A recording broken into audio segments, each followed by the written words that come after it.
حضرت عمار ابن یاسر نے آواز لگائی تھی، یا رسول اللہ انظر حالنا، یا رسول اللہ میرا حال دیکھیے۔ آقا نے دست مبارک دعا کے لیے اٹھائے، یا نارو کونی بردوں و سلامن علی عمار کما کنت علی ابراہیم، آج میرے عمار پہ ویسی ہی ٹھنڈی و سلامتی والی بن جا جیسی حضرت ابراہیم پہ ٹھنڈی و سلامتی والی بن گئی تھی۔ کتنی پریشانیاں اٹھائی ہیں اس اسلام کی خاطر۔ خود پیغمبر اسلام نے میرے آقا حضور صلی اللہ علیہ وسلم جب تبلیغ کے ارادے سے اپنے حجرے سے باہر تشریف لائے تو نبی کے راستے میں کانٹے بچھا دیے گئے تھے تاکہ آقا تبلیغ کے لیے گھر سے باہر نہ نکلیں۔ میرے آقا نے فرمایا، لوگوں تم میرے راستے میں کانٹے، میرے آقا باہر تشریف لائے، ایک ظالم نے ایسا پتھر کا نشانہ باندھ کے مارا کہ نبی کی مقدس پیشانی پہ آ کر کے لگا۔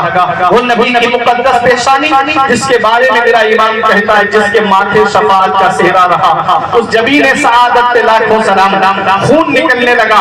آقا اپنے حجرے میں تشریف لائے، ام المؤمنین حضرت خدیجہ الکبریٰ نے دیکھا رونے لگی، چادر کو پانی میں بھگو کر کے پیشانی سے خون کے اثر کو دور کرنے لگی۔ آج کی کوئی عورت ہوتی تو کہہ دیتی، آپ کو کیا پڑی ہے پریشانی اٹھانے کی، یہ قوم جہنم میں جانا چاہتی ہے تو جانے دیجئے، وہ ام المؤمنین ہیں، تمام مومنوں کی ماں ہیں۔ عرض کرتی ہے، یا رسول اللہ، اللہ آپ کی محنتوں کو ضائع نہیں فرمائے گا۔ کتنی پریشانیاں اٹھائی میرے آقا نے اس اسلام کی خاطر۔ آقا طائف کے میدان میں پہنچے تبلیغ کے لیے، ابو جہل نے شریر لڑکوں کو پہلے تیار کر رکھا تھا۔ جیسے ہی آقا تشریف لے گئے، چاروں طرف سے پتھروں کی بارش آنے لگی، بیچ میں میرے آقا ہے پائے مبارک پر پتھر آ کر کے لگتا تو نبی اس پائے مبارک کو اٹھا لیتے، پتھر دوسرے پائے مبارک پہ آ کر کے لگتا۔ میرے آقا کی نالین شریف خون سے بھر گئی تھی۔ آقا ایک باغ کے اندر تشریف لے گئے، ایک فرشتہ آیا، آقا میری حکومت بارش پر ہے، سمندروں پہ ہے، مجھے اجازت دے دو اتنی بارش کروں کہ یہی ڈوب کے مر جائے طائف والے۔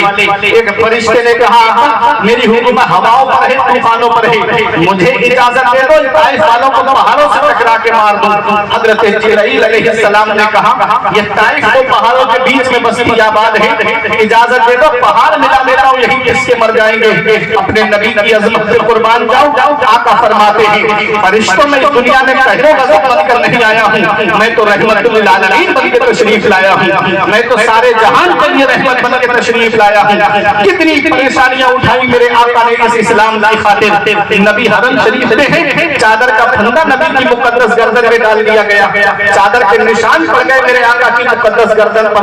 آقا حرم شریف میں نماز پڑھ رہے ہیں، اونٹ کی اوجڑی لا کر کے نبی کی پشت پہ رکھ دی، حضرت فاطمہ نے آ کر کے وہ ہٹائی۔ کتنی پریشانیاں اٹھائی اس اسلام کی خاطر۔ نبی نے مکہ چھوڑا، مدینے آ گئے۔ سن ہجری 2 میں جنگ بدر، سن ہجری 3 میں جنگ احد، اور سن ہجری 8 جب آئی نبی نے مکے کو فتح کیا، 10,000 صحابہ کا لشکر لے کر میرے آقا مکے میں داخل ہوئے ہیں۔ سیف اللہ خالد بن ولید کہتے ہیں، الیوم یوم الملحمہ، آج کا دن بدلہ لینے کا دن ہے۔ جس نے نبی کو ستایا ہے آج چن چن کے بدلہ لیا جائے گا، آج کسی کو نہیں چھوڑا جائے گا۔ آقا فرماتے ہیں، او سیف اللہ خالد بن ولید، یہ نہ کہو کہ آج کا دن بدلہ لینے کا دن ہے، یہ کہو الیوم یوم المرحمہ، آج کا دن تو رحم کرنے کا دن ہے، آج کا دن تو معاف کرنے کا دن ہے، آج کا دن تو درگزر فرمانے کا دن ہے۔ وہ میرے آقا حضور صلی اللہ علیہ وسلم کے اوپر جنہوں نے ظلم کیا، آقا انہیں معاف فرما رہے ہیں۔ نبی فرماتے ہیں، بچوں پہ حملہ نہیں کرنا ہے، عورتوں پہ حملہ نہیں کرنا ہے، کسی کی عبادت گاہ کو نہیں توڑنا ہے، جو ابو سفیان کے گھر میں چلا جائے اس کے لیے امان ہے، جو اپنے گھر کا دروازہ بند کر لے اس کے لیے امان ہے۔ میرے آقا حرم شریف میں پہنچے، تمام نگاہوں کے سامنے ہی آج ہمارے یہاں کا طریقہ یہ ہے کہ اگر گاؤں میں کوئی کسی سے لڑائی ہو جائے اور اتفاق سے وہ پردھان بن جائے تو گاؤں میں ان لوگوں کو تلاش کرتا ہے جس نے اس کے اوپر ظلم کیا ہے، جس نے اس کے پریوار والوں کو ستایا ہے، جس نے اس کے گھر والوں کو ستایا ہے۔ اللہ اکبر، اپنے نبی کی عظمت پہ قربان جاؤ۔ میرے آقا کی نگاہوں کے سامنے وہ بھی ہیں جنہوں نے نبی کے سگے چچا حضرت امیر حمزہ کو شہید کیا،